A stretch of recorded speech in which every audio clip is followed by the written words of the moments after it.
Ilgstoši tukšo veselības ministra krēslu tātad ir gatavs ieņemt Zaļo un Zemnieku savienības pārstāvis Guntis Belēvičs.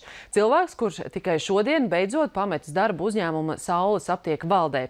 Belēvičs spītīgi apgalvo, ka sarāvis visas saites ar farmācijas biznesu, bet tā aizkulisku zināšana ļaušot valsts kompensējumos medikamentus pacientiem saņemt lētāk vai pat bez maksas. Mediķi viņam pagaidām dod zaļo gaismu, taču atgādina, ka Latvijas medicīnas nozares slimības vēsturē ar lieliem burtiem rakstīts hronisks naudas trūkums. Turpināja Kīnce.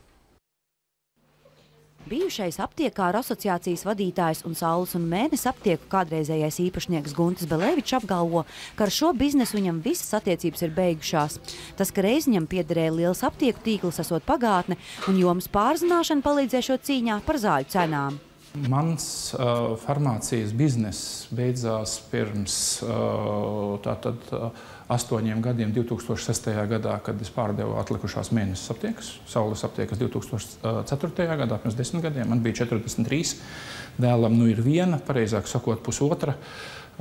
Viņu vada lieliski, viņam ir izcila farmaceitiskā izglītība, viņš ir studējis farmāciju Vācijā. Šo izcilību apliecina arī skaitļi. Artūram Belēvičam piederošajā Saules aptiekā pērn bija 8,7 miljonu latu liels apgrozījums, peļņa 700 000 latu. Cits dēla uzņēmums labi pelna eksportējot zāles.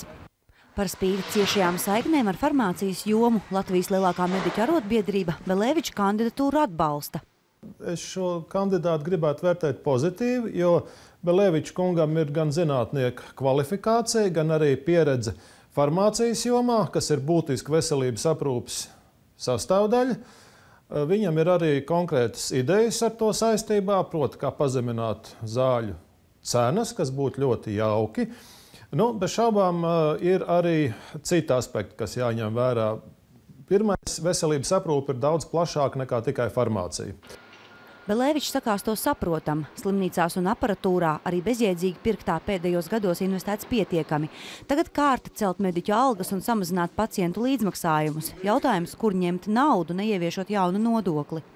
Netiksim mēs uz saulainu nākotni, ja šeit nebūs konkrētas rīcības, ja nebūs konkrēts finansējuma pieauguma grafiks līdzīgi, kā tas ir aizsardzības jomai šobrīd iezīmēts. Un tas arī lielākais izaicinājums Belēviča kungam, vai viņš spēs panākt pozitīvu atrisinājumu šim jautājumam, vai arī ne. Naudas trūkums nozarē ir milzīgs. Belēvičs rēķina, ka papildus esošajam budžetam nākamgad vien nepieciešami klāt miljoni. Pēc manām aplēsēm apmēram 100 miljonu eiro nākamajā gadā varētu neiedot pat pusi no tā.